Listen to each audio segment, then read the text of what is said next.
We're not just helping you clinically about like what medication to take and when, or can you smoke weed tonight before your retrieval, right? We're also actually helping you set a boundary with your nosy mother-in-law who keeps asking when she's gonna have a grandkid, or talk to your partner about supporting you better because he or she isn't showing up for you the way you want them to. We realize what we build really solves core problems for patients, but also for clinics. And in turn, we actually move patients through the journey faster. We help them reduce burnout, answer questions in between appointments and after hours, and help them avoid the Facebook groups and the Reddit rabbit holes that patients go on and they get confused.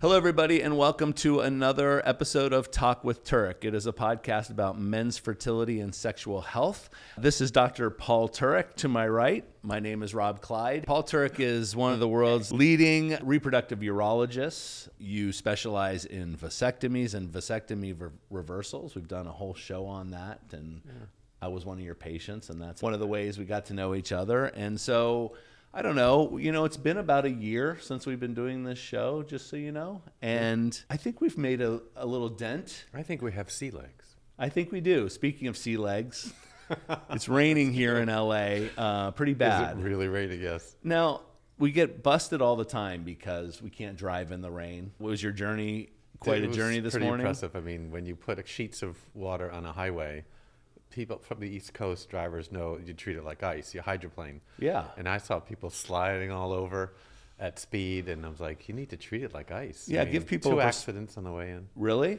On the 10? I'm guessing you're coming in. So a little perspective. Paul drives from the west side all the way here to the east side of LA, takes the 10, and that itself is a hydroplaning roller coaster. And then you get on the 110.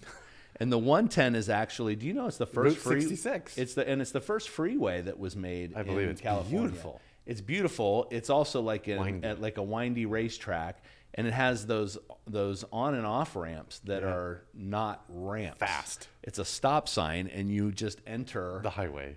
at your, take It does your go life at from your risk. downtown LA to Pasadena, and it's just stunning. So today on the podcast, I'm really excited. We're going to talk with Lauren Berson. And she is a co-founder and CEO of Conceive.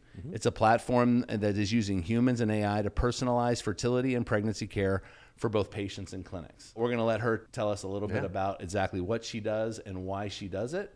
And so let's get to Lauren right now. So she's filling the gap in the field that has been there for years. Great. So good morning, Lauren. Welcome to the pod. How are you? Good morning. I am so thrilled to be here. Thanks for having me. Where are you right now? I live in East Hampton, New York. So Okay. I live sort of in the woods, and it's pretty magical. Yeah, we were just talking about here in LA. We're on the east side, kind of Pasadena area right now. Just saying how it's trees and it feels kind of very East Coast. That's one of the reasons why they shoot a lot of commercials here in this town, because it kind of has a feeling of all around America, not just palm trees and beaches. I was noticing the foliage coming in. I'm envious of your weather right now, though. I will say it is not pleasant to be here where it gets dark at 4:30 and it's pretty cold already. That's true, but we were complaining because it's raining here today. Of course you were. Right? And that was, I don't feel bad for you. there you go. There you Well, go. Rob had a point. He said, I pay a lot of taxes for 72 degrees and perfect weather all the time. That's right. You pay. It costs a lot to live here. You better give me my Fair. 72 and sunny. That's right. That's fair. Tell us a little bit about yourself, your personal background, and what led you to Conceive. Pardon the pun. Yeah. I'm a Queens girl, so I'm a New Yorker through and through. I grew up here, born and raised. Parents, teachers, and a teacher in construction, and kind of grew up with a pretty traditional background and sort of education. And didn't really know that you could work in technology, but was like obsessed with technology because, lucky for me, my dad had to take home a computer from a young age. And so I was always sort of like jamming on the Apple II GS, and I was the first to have AOL Instant Messenger and talking to strangers and things like that. But, started out pretty traditionally in marketing and spent most of my career in tech after that. So I did find my way there. And, really my background is I am by nature a community builder. So I built products, I built brands, and my superpower is really connecting people to make big impact across businesses. So that's sort of the theme of what I've done. And I've done this at small companies, at big companies. And then I had a unique opportunity. I was recruited to go over to a fund in the Bay Area, Andreessen Horowitz, over 12 years ago, when we spun up our first biotech and healthcare fund and started to invest in that space. And so I just uniquely had this front row seat to founders who were either trying to cure cancer or were merely trying to scale the first telemedicine business, right? If we can remember back to when that was novel. And started to develop my own thesis and sort of what I thought would win in healthcare. And at the time, if you think back 10, 12 years ago, right, we had all of these kind of point solutions in consumer healthcare. You had like meditation app with Headspace, right? You had sort of the early aughts of sleep apps, right? Trying to do what we called then quantified self, which now we kind of call longevity. And I was kind of fascinated with how, in my mind, the thing that would win would be a platform that treated the whole human, because like how you eat affects how you sleep, affects how you move, right? These things are actually so intertwined and you can't just take care of one of them. And I looked around and sort of scoured for what I thought, would win. And I, had an opportunity to move back to New York, and I was ready to do so, and was recruited over to Weight Watchers. And so what was cool then, and this is before GLP-1s, if we can think back that far, before the population was shrinking, I got to build digital health products. I got to build sleep, fitness, and meditation products for them, and really look at not only how do we extend our value prop, but how do we expand the LTV of the business and keep people around for longer, and looking at ways to really diversify the types of members that we had. But the reason I joined the company, like the thing that sealed the deal for me, was their digital community. Like Weight Watchers, very different business now, but 4 or 5 years ago was really thought of as your mom or your grandma's brand, where people came in person to connect. But they had actually built out this powerful, incredible community that was safe, where people were really vulnerable and raw. Like, hey, I'm just getting out for a walk today. I haven't moved my body in 3 years. And everyone was in their corner cheering them on. And at that time, I wasn't aware there were like safe spaces on the internet. I was used to Twitter and trolls and things like that. And so anyway, I got there and I got this crash course in not only how to build digital health products, but how to build digital health communities and safe spaces. And then essentially for me, my professional career crashed into my personal life. I, like many in this space, went through infertility for a very long time. We had missed diagnosis and miscarriage and heartbreak and all the things. And I have a 6-year-old daughter, so the story ends well. No need to feel bad for me. She is the light of my life and was worth the 3-year wait. But I just became obsessed with the space, and in particular looking at like what had been built, what were the gaps, and why were there business models that had failed. And I initially came at Conceive from the patient lens, really saying, okay, the 2 core things I experienced, and then the hundreds of other patients I spoke to experienced, were like feeling completely alone, right? You're going through this for the first time. High school sex ed failed us, sort of intimated we could get pregnant immediately. In reality, it's really difficult, right? In your 20s, you have about a 20% chance and it continues to decline. And you want to control these things and you feel like you're isolated. You feel like no one's going to get it. And for me, the moment I started speaking about it, it was like almost everyone had a story, right? But those stories weren't always helpful. So me as a 43-year-old in New York can talk to the 40-year-old down the block or the 20-year-old across the country, but they have a very different personal journey. And I noticed that in particular in fertility, it's so personalized, right? There's so much gray area. And I wondered, on top of feeling isolated, like how could you get actually the right answers to the right questions when you needed them? And I felt like technology could solve this problem, right? If you bring the best of humans and the best of tech, you should be able to get not 30 different answers to the same question like you do on Dr. Google, but the right answer for you. And so we built out the first always on care platform. Essentially, we do 2 things extraordinarily well. We answer questions in around 3 minutes on average from nurses and coaches. So we're not just treating you clinically, we're not just helping you clinically about like what medication to take and when, or can you smoke weed tonight before your retrieval, right? We're also actually helping you set a boundary with your nosy mother-in-law who keeps asking when she's going to have a grandkid, or talk to your partner about supporting you better because he or she isn't showing up for you the way you want them to. And so we treat the whole human. It's emotional care and clinical support. And we have a community layer on top. So we pair our members in these small pods based on what they're experiencing so that they feel really safe. So it's IVF, surrogacy, donor egg, donor sperm, all of it. And they feel supported. And the last thing I'll say is we realize what we built really solves core problems for patients, but also for clinics. And that's really sort of the eye-opening thing for me, is that I realized by having always-on care, we can solve problems that clinics have related to clinician burnout rates, related to patients dropping out, by actually allowing their patients to access Conceive. So we sell to the clinics, and in turn, we actually move patients through the journey faster. We help them reduce burnout, answer questions in between appointments and after hours, and help them avoid the Facebook groups and the Reddit rabbit holes that patients go on and they get confused. It's really a story of empowerment of the patient end. Like we talked about, there's this mountain they're facing. They have to climb, and they have no idea how to do it. And you give them all the tools and the power. And you're right, they will go. Yeah. It's the old military thing of the buddy system. You do a lot better with a Yeah. buddy. You know, it's a classic psychology. You know, Lauren, this kind of, you're the perfect guest for us, because that's the mission of this show, and it's very similar. I have a personal story that brought me into, how do I bring my career into this? Because I have a passion to tell the stories and connect with those people. And it's because, 12 years ago, it was my wife and I. It's a club, they say, that you don't want to be a part of, right? It's a journey, and you go, okay, at what point were you shocked into saying, whoa, I'm going to have to take this path? I'm one of those people. Yeah. And so I'm really excited to obviously continue this conversation, hear more about how you work with patients. And then, of course, from our perspective, is the lack of focus on men. Personally, it was our journey, but it was really my wife's journey for us. And then post all of that, I too ended up with a great son, and so a good success story. But years later, finding out it didn't really have as much to do with my wife. It was probably me the whole time. Wow. I had Paul Turek to be in his ear. It was great. Yeah.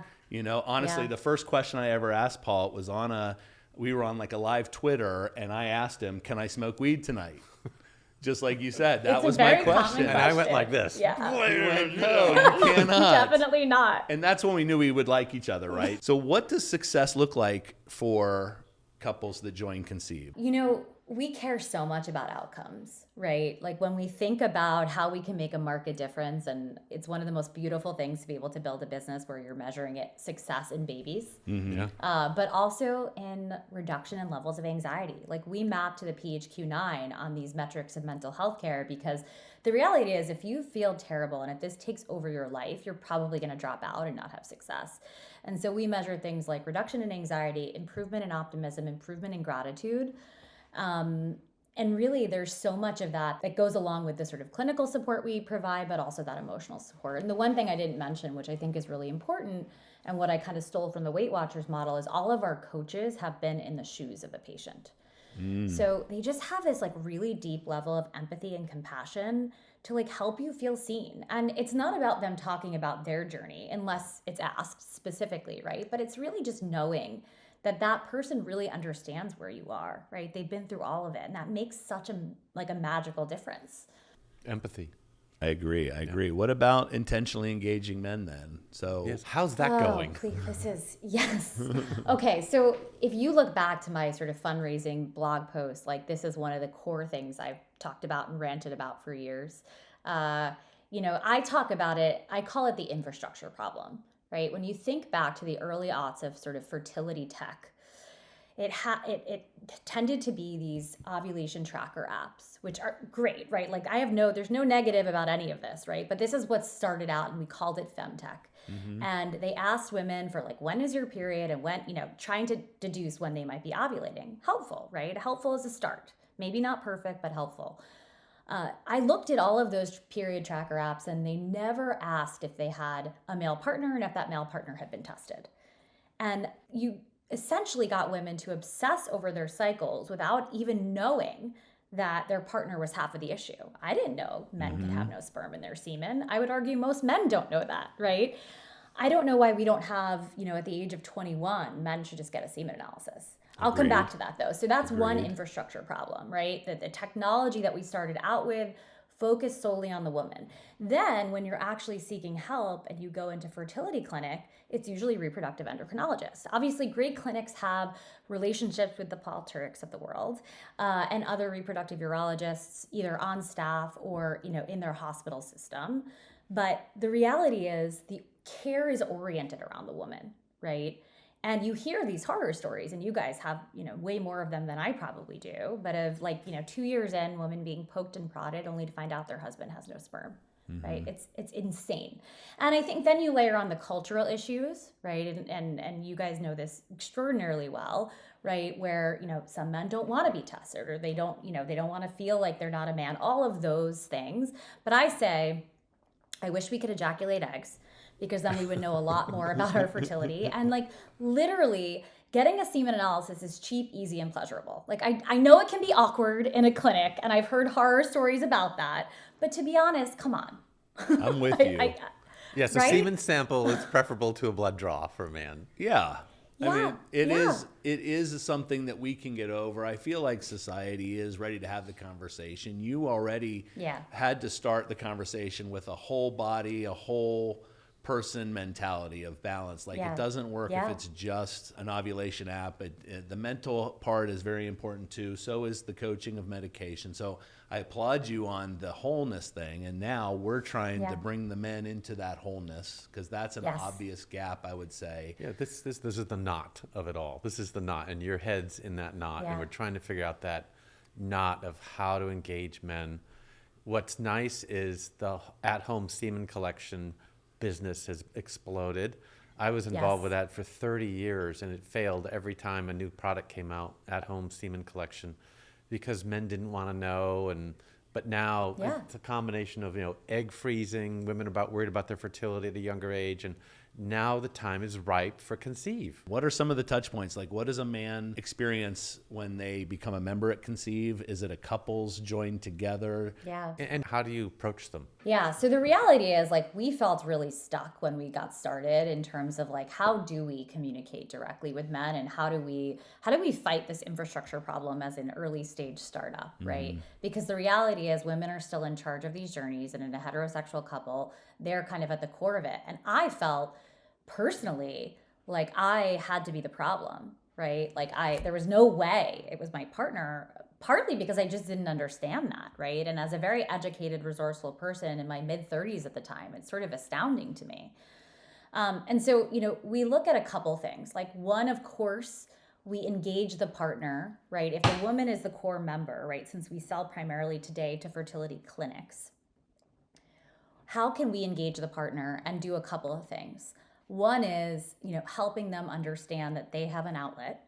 And what's interesting is, while women tend to want to share more in a community setting, some of our men want to share more one-on-one with our coaches.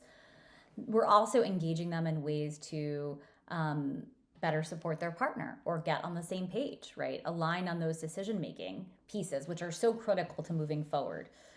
But then we realized that wasn't enough. And so, earlier this year, we launched a new set of products that are really diagnostic care, solving some of these gaps we're talking about here, right? When we think about fertility assessments, there are a couple different ways the average person might stumble upon this, right? If you're a rule-following woman, you might have a relationship with an OB and go every year. That's great. You might think that they are fertility specialists, therefore, because they deliver babies. We know they are not, right? There's only 1,300 fertility specialists in this country, way more demand than supply. And in fact, I think that fertility doctors sometimes get a bad rap for pushing patients to IVF, because that's working at the highest level of their degree. That's what they went to 100 years of school to do, right? And in many ways, they should talk about IVF, right? That's performing at the highest level of their skill set. And I think there's going to be a whole set of unbundling of some of those early conversations, because a man knows nothing, right? Men have no relationship to the reproductive urologist, right? They don't even know there's no sperm in their semen. So that's the disparity you have. And then you have some OBs that will do some fertility workups, and some who will just pass you on. And the reality is, they're not experts, nor do they really have the time or the incentives to do those fertility workups. So we're starting to partner with them at the core, and primary care physicians, and concierge services, to say, hey, we're actually the experts on fertility, and we can do that initial workup for you, which includes blood test and semen analysis, and give you some early understanding of your fertility. And again, I think in this day and age where you can get, Function Health and Whoop and Aura, and everyone's doing blood biomarkers, hundreds of them. Some we don't even know what it means, right? Why can't you just get a fertility assessment? Why is there a gatekeeper? Why is there someone saying to you, try for 6 months and come back, or try for 12 months and come back, when something could be fundamentally wrong? So that's how we're engaging men. We started with the fertility assessment, which is a lot more tangible. I would argue that most men would come to Conceive's homepage and see that it's support and always on care, and they might be like, what? No, right? But if you start with the sort of the medical piece, right, then you can really engage them from there. Yeah, I think men love numbers.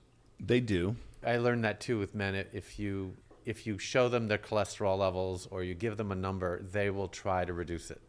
So the semen analysis is game changer for men because it gives them information quantitatively. So that's a great place to start for engagement in a fertility story. We have a vision, the three of us, that perhaps someday men will be identified much younger. We've talked about semen analysis as the male equivalent of a pap smear.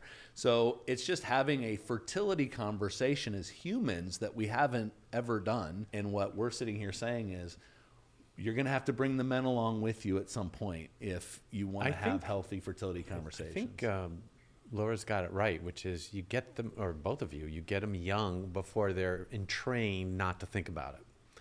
Before it has to be part of their health care as a pediatrician or in that age group, like you should check this out. That is the biomarker concept of the fertility potential being a reflection of health, future health, longevity, a lot of things. It's sinking in. So I think it's really let's say that you have a couple and they're having problems getting pregnant. How would they find out? Through using Conceive, the coaches and the nurses that, it is a male problem. And then how do you intervene at that point? Yeah, I mean, there's a couple different ways, right? So one is, if a set of patients come to us direct to consumer, we are able to guide them in that way and to go through basically the checklist of all the things that they should have done at this point, making sure they do it and provide that always on care. We have many, many patients who've done donor sperm after finding out that they need to, right? Or who have pursued surgery and then eventually, conceived via IVF, things like that. And so it's what I love about it actually is that it's becoming more commonplace for patients to know, especially I guess when they reach us, which may be later in the journey, to know that this can be an issue, right? And that I think part of that is I would credit the longevity craze with men starting to care about some of this stuff, right? Yes. When in this biomarker craze where we're testing things that we don't even know what it means, right?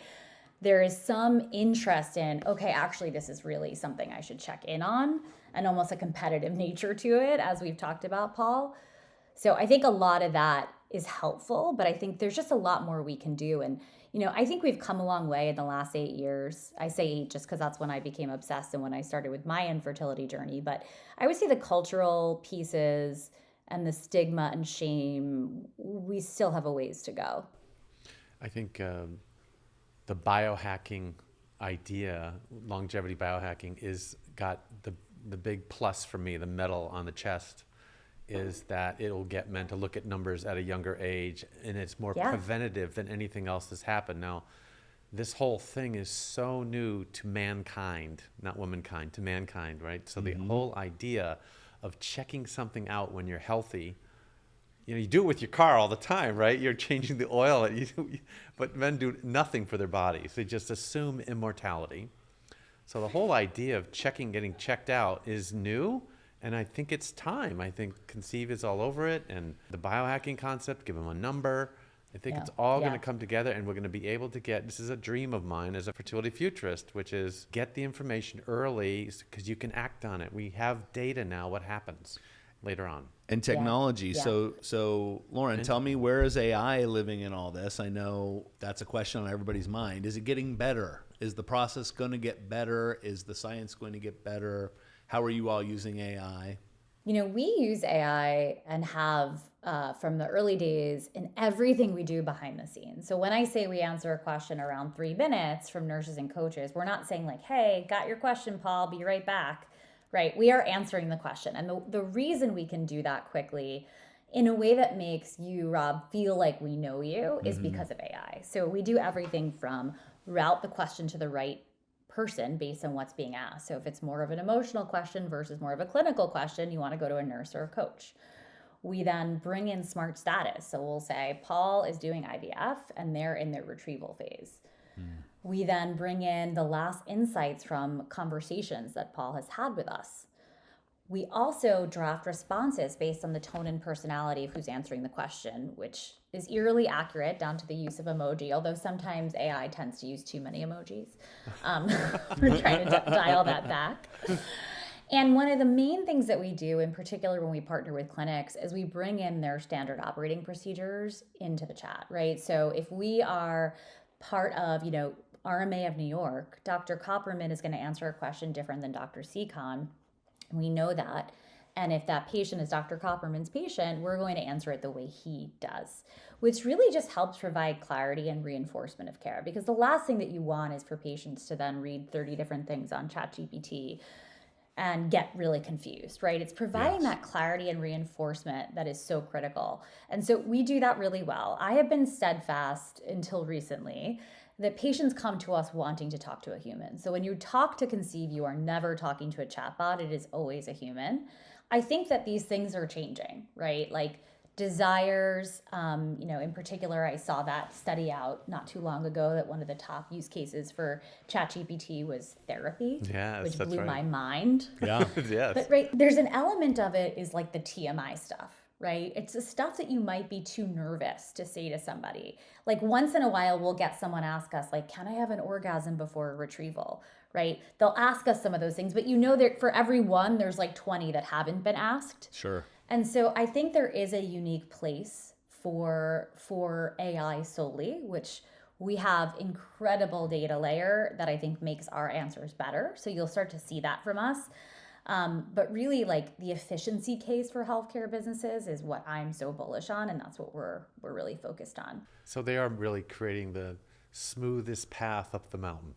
Agreed. And I will say that it is changing. Like, yes, maybe when I want to call and I want to talk to a human, but I think that society's starting to trust that you're asking the right questions so that you can better understand me, like you said, so that you can give me more custom care, and I will feel more comfortable just in the way you answer the question, because you said it relates to my doctor and in his personality. That's a great idea. Is it okay to have an orgasm before egg? I literally asked my doctor that before I had you. I did. I have no TMI problems when it comes to healthcare, apparently. Yeah, it does make it you a good conversationalist around it. People, I can't believe she says that. You mentioned one thing about you being a fertility futurist. And I know you have specific vision for what we're talking about. And I know that Lauren does too. Like there is a vision that she has for this digital platform. That's why we like each other. Right? And so I almost want to ask you what your vision and what makes you the futurist in fertility, and then have her say, well, this is how I see the future of a digital platform serving that. Yeah. Yeah, I mean, I have lots of directions. So, I mean, one of them is the biomarker concept of fertility as a young man is a predictor of health. It's the foot in the door to healthcare, not just fertility care, just healthcare in men. After they leave their pediatrician, there's nobody. Medicine is siloed for most men.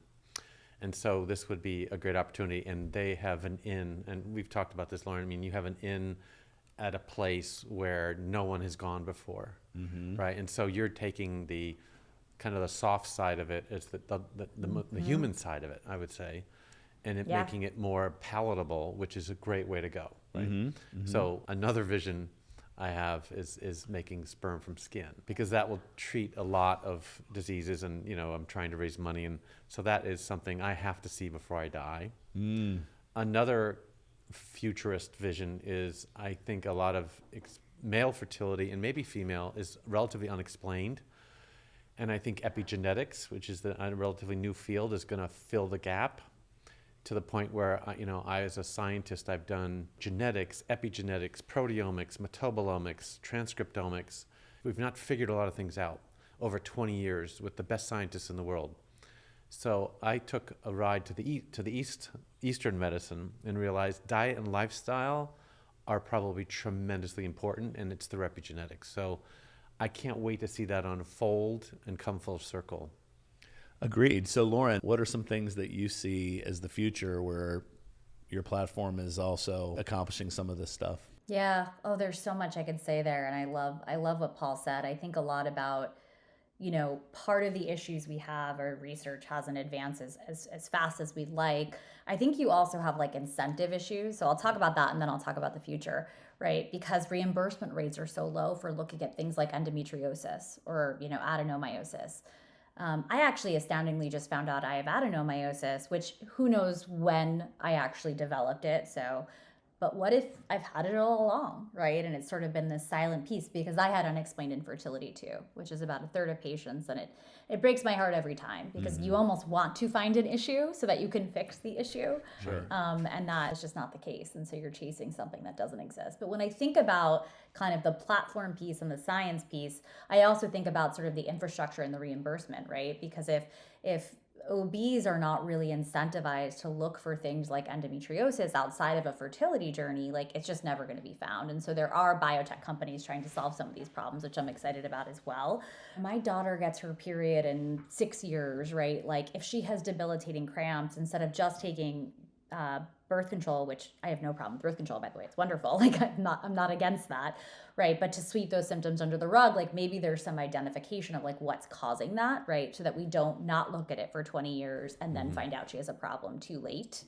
So there's some of this stuff that sounds so basic when you say it out loud, but like that's what I get really excited about, right? Like I want to build a category defining business for women as they age, from menstruation through menopause. Like I think a lot about, we started in fertility because obviously I have a personal journey and I'm obsessed with it, but it's also the moment of highest intent.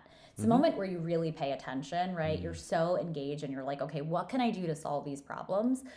So that's some of those pieces, right? I also think reimbursement rates and that stuff needs to be solved, but that's a government and infrastructure piece. And by the way, how exciting is it that we have a White House that is talking about, wherever you sit on the aisle, that is talking about IVF in a press conference? Totally. Like that's insane. Right. It's amazing. Yes. And then I think about, I've been wearing an Oura ring for 5 years.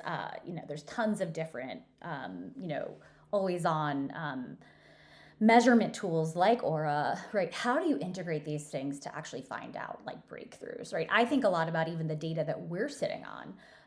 We were able to help a clinic identify the fact that one of their medication protocols was causing too much nausea. And we were able to see that in more of a data-driven way because we have great technology, right? We're a newer business. What are we sitting on that we could help on the science side? Are there different protocols that we stumble upon, right? That we lean in with our practitioners to work on? But also, when you are measuring some of this stuff, right? How does that connect with your overall journey? Like I'm old enough to remember doing my basal body temperature every morning, which was terrible. Like I couldn't move my body. It made me so anxious. And I don't even know if there was a there. It maybe stressed me out more than it was worthwhile. But now when you're always wearing this stuff, like what are some of the things that we can connect the dots on to really develop personalized medicine, right? We've been talking about personalization for 100 years, but like now really is the time, right? With AI, with wearables, with insights and patient information, how do we create a best-in-class digital fertility experience? And how do we also move into preventive? So the last thing I'll say, and I could rant about this forever, is preventive and proactive medicine, right? And that's what this sort of longevity craze is bringing to us. That's a lot about what we care about, right? I am 43 years old. I have one child. I wanted more. A lot of it was too late for me.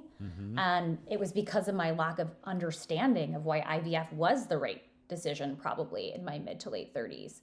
And so, and we back to that conversation we had earlier about, just people saying, try 6 to 12 months and then come back to me, right? Well, why don't we just understand where we're at first?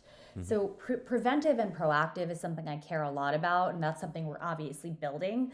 A lot of what we also do with AI, which I didn't mention earlier, is just proactive care. So we're not just responding to Rob when he messages us, but every time he tells us something, we are recording that. And we know when his next pregnancy test is, we know when his next semen analysis is, we know when he's talking to the nosy mother-in-law and, is struggling with how to set a boundary so that his wife doesn't get pissed at him.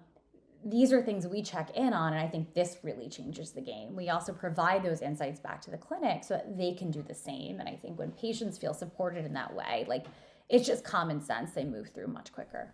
I think one of the nice features of Conceive and the Turek Clinic is we're both interested in root cause analysis, and we're both interested in treating the problem.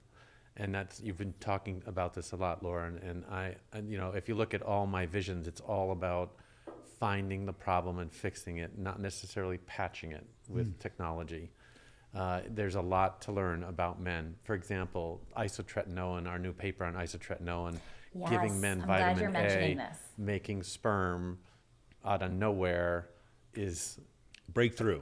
avoiding surgery. It's wild. That's where my whole career has been. Making sperm from skin is one of those things that for cancer survivors with no opportunity, and even, I have to admit, we just got a paper accepted for publication. Congrats. That changes the way we're going to think about how sperm fertilize eggs, and it's getting published in about a week. I can talk about it. A nerdy Harvard scientist for 20 years has been working on this and comes to me and says, I think this is how sperm fertilize eggs, which is not alone in the Michael Phelps manner, but as a team, like a phalanx, like a Roman phalanx. So they work together, and they have like a front line which gets demolished in the uterus, and then the next one, and the third set of sperm that comes through that cervix gets to the egg, and they have developed a diagnostic test, and it's called a sperm cycle. So men have a cycle like ovulation. It's called spermulation, and it's every hour and a half instead of from 1 month. But it's a whole parallel universe, confirmed in animal species and in humans. And this first paper is a animal and human species. So we're going to probably explain a chunk of men who have unexplained infertility, which is a large group. And that's the group I'm after. And it is a sperm problem. And it's solvable in some men because you just have to time it right. Wow. My whole career has been about finding and fixing things. I guess it's my father, the blacksmith. I guess it's one of those things. It's just in my genes.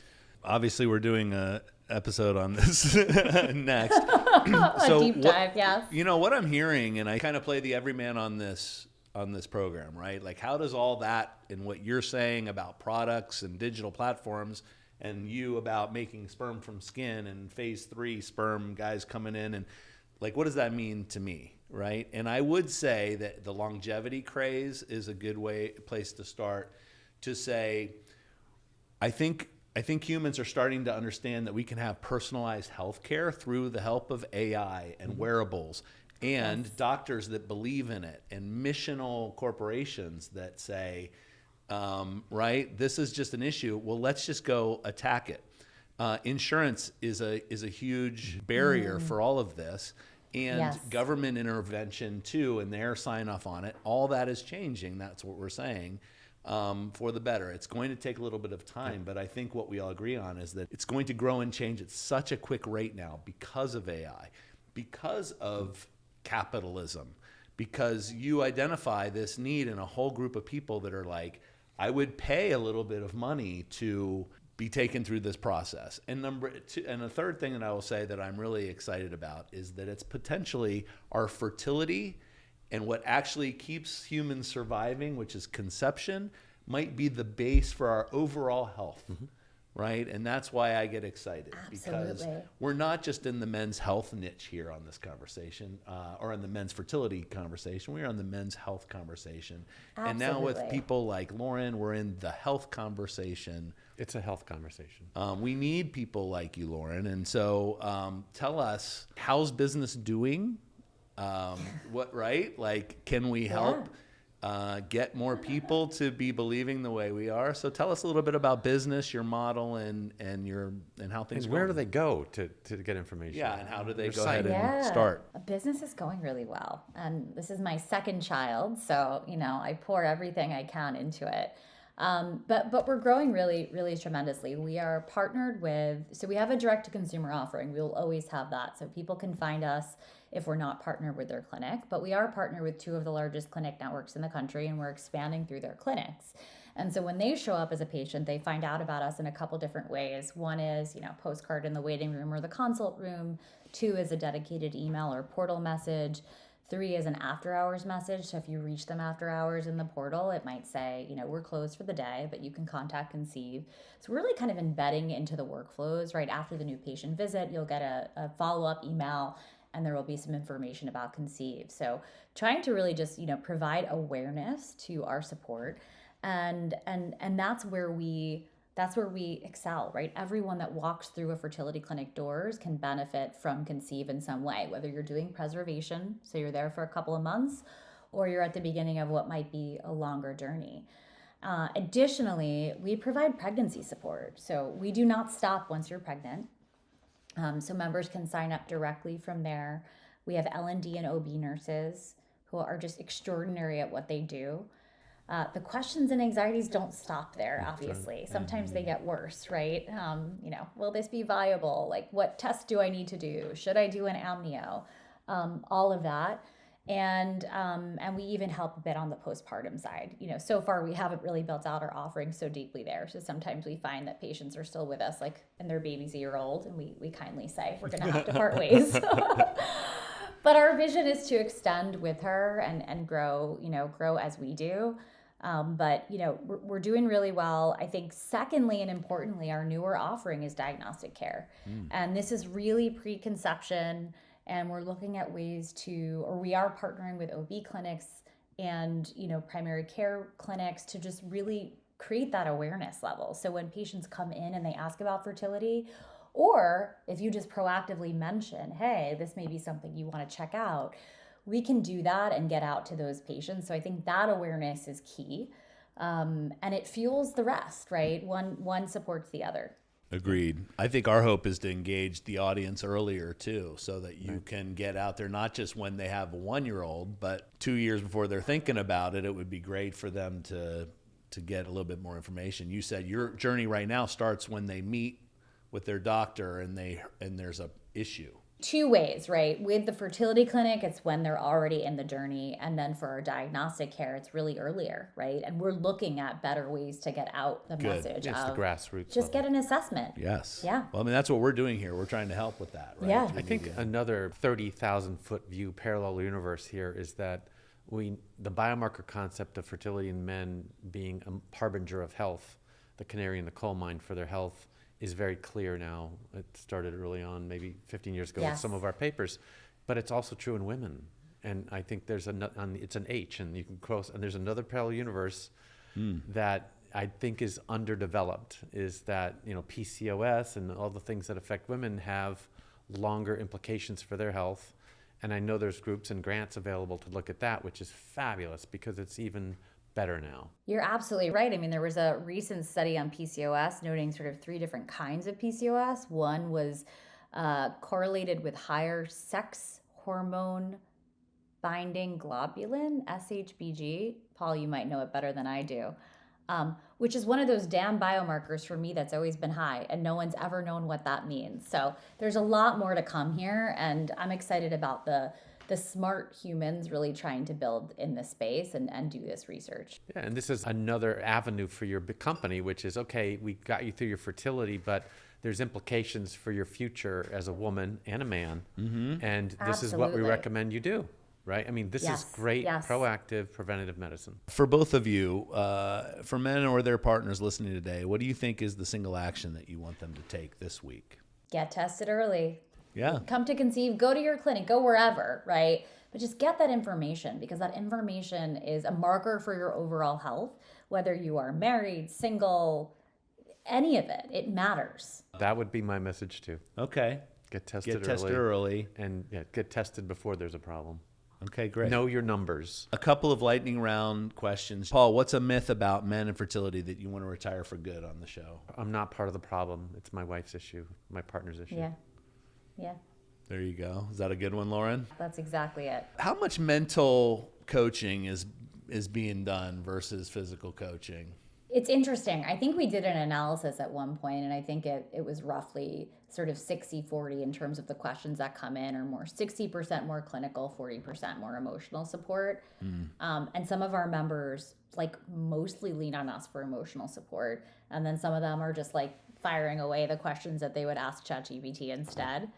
But I think this is one of the very underlooked pieces of the problem that the best physicians understand, right? The best fertility doctors know that part of their job is almost to be a therapist, and they're not trained in that way. but they have to kind of like reveal information in a particular way. I don't mean in a manipulative sense, but to try and bring the patient along and not let them spiral and shut down. And the mental health support is just so lacking. And even if you're willing to find a therapist, it's also hard to find someone that might understand this, which patients just tend to want, interestingly. That's right. And I think that the coaching model just lends itself really well to this, right? So it's somebody who really gets it, and somebody who's just there to help you realize that you're not alone, help you realize that you are innately resourceful, and then take away some of those blockers so that you can actually make decisions and move forward. And I think it's such a critical piece. The number one reason for dropout, number one and number two is finances and emotional. So Yes. I was going to bring up a case this week in my practice of a very educated couple and a man with no sperm. And he had a procedure and we didn't find sperm, and I had to tell him some bad news. And that was about 3 weeks ago, and he's very distraught afterwards. And I had another phone call with him, and he said, we broke up and I'm broken. And so there was just, wow. It just happened so fast, and is destroyed, and he doesn't have sperm, and now he doesn't have a partner, and it all broke up. I mean, they could have used so much support in that moment of need. And We talk about preventing even getting to that point, and there's also this. Yeah. right, There's that's a the fine, point. right? Conceive might have helped that Right. couple. There's a fine line between, again, knowing along the way, because when you find out and you're with a person, that's another thing. It's like your health depends on that other person. And if that Right. person is checked out and they have an agenda, which is get a baby and you can't help me, then that's a terrible situation It's for really- that it person. goes like that, Right. yeah. But he might have had an inkling about this 20 years ago, and before he got to this major now PTSD moment for him. So it is. Wow. It's sad to hear. One last AI question. Number one, I see how AI works with Conceive on the digital analysis side, on personalizing healthcare and building your community. Is that how you see AI, going forward? And then I'm going to ask Paul the same question, more on like as it comes to making science better. Is AI helping? I know with embryology and things like that. So just one last thing on maybe how you see this accelerating because of AI, or things we can't do today that we might be able to do because of it. What are the strengths of AI here? For us, it's really on that infrastructure side. So like being able to answer a question in 3 minutes and have it be the exact right answer for you, that incorporates both like compassion as well as like clinical evidence, right? That is the critical piece, and it's only going to accelerate from there. I think, we also use it to do the proactive care we talked about, and I think that's a critical piece of who we are, which is why our members, when a patient finds Conceive, they are obsessed with us. Like Yeah. we have like a 96 NPS and 100% customer sat. Like we have outstanding results, because the alternative to us is like Googling shit and being really stressed, right? Yeah. There really isn't. And then I think, the leveraging, as I mentioned before a little bit, like I think leveraging our data layer to really understand and develop new protocols is what I'm super pumped about, right? It's like, oh my God, we have some sort of breakthrough here because we've seen enough patients come through with this issue, right? So that's where I get super excited. And then I think as like consumer behavior continues to evolve, right? Like we got to evolve with it, right? So if patients only want to talk to a chatbot, we'll let them do it, right? There's a whole set of things that I think we're just trying to keep abreast of as this changes so fast. It's like really wild times we're living through. My goal for AI is, the short-term goal is, it's great for sperm. So it's great to look at its shape, which we don't do very well. It's great to find them when they're hard to find. And there's companies now doing sperm searches with testis and different materials. And I introduced them to America. They're from Cambridge in Australia. And we had a workshop at a meeting, and we had dog sperm, and we were teaching the embryologist how to search. And an embryologist was looking at a sample of dog testis to look for dog sperm at this workshop at the national meeting, and found, a couple of sperm in 30 minutes. And then we put the same plate on a microscope with AI, and he literally turned it on, and it was about 15 sperm in 15 seconds. And we realized, Wow. So AI doesn't fatigue. Okay, so that's a low-hanging fruit, finding rare sperm in the ejaculate, the STAR group in Colombia. The big exciting thing is incorporating all the science into all the clinical. So I'm a phenotyper. I collect information on height, weight, their lifestyle, and that's called phenotyping. But genotyping is a separate science, and it's exploding. And I think they don't integrate very well. And I think AI could do a great job. And there's a company called Louise out of France and now San Francisco that is trying to incorporate all the information into the electronic medical record. So you have it all in there, and the AI will spit out, this is probably the cause of this man's infertility, because we don't have that informatic view in our heads. We don't. Yeah. So I think that's going to be fabulous, and they'll give you choices like, okay, it's going to be this, or this, and you don't have any idea otherwise. But knowing their genomics and their epigenetics and their phenotyping and everything, it's going to be a fabulous way to consolidate and take information and make it wisdom or knowledge. One of the things I always find so fascinating when I talk to Paul is how it's like we've come a long way, but like so much of this is still the wild, wild west, right? The fact that like semen analysis is so subjective and there's no standardization, it's wild to me. So there's almost so much low-hanging fruit here. There is. And now with AI entering the conversation, like it's game changing. Agreed. Knowledge is power. That's why we're having this podcast, is getting it out there so people know they need to sign up with Conceive. So tell us how they can do that. How can people out there join the community? Join us at weconceive.com. Use code Turek15 for 15% off your first month. And find us on Instagram, LinkedIn, wherever you like to socialize. By the way, I just wanted to point out, Lauren went to Cornell. Is that right? I did. So she didn't go to Harvard. So she didn't go to Harvard. We have had a very Harvard-heavy guest list here on this show. Snobbies. And I get a rash. It's nice to have a diverse perspective here. Lauren, thank you so much for joining us and talking a little men's health and sperm. And we look forward to having you on again. Much success in what you're doing. Keep it up, please. Lauren, thanks for taking care of this side of men and women. Thank you both. This was so much fun. I could talk to you for hours. For everybody else out there, you can follow Talk with Turek on YouTube, Spotify, Apple Pod, Amazon Music, wherever you listen to podcasts or watch them. Yes. And I'll see you on the next one. Yeah, Rob. Thanks for joining the Talk with Turek podcast. Today's show was executive produced by Rob Clyde and Jennifer Harris. DP engineered and edited by Drew Unser. Thanks to Avery Clyde, Shen Heckel, Max Flora, and Jonathan Raju. Talk with Turek is produced and recorded in Los Angeles, California, in association with Hey Babe Media. Subscribe to our show wherever you listen to podcasts and watch us on YouTube. For more information or to book an appointment, whether in person or virtual, visit Dr. Turek online at theturekclinic.com or call 1-888-TUREK-MD, TUREKMD. Don't miss our next episode as we delve deeper into men's fertility and sexual health on Talk with Turek. And be sure to follow us on Instagram and Facebook at Talk with Turek for updates and more content.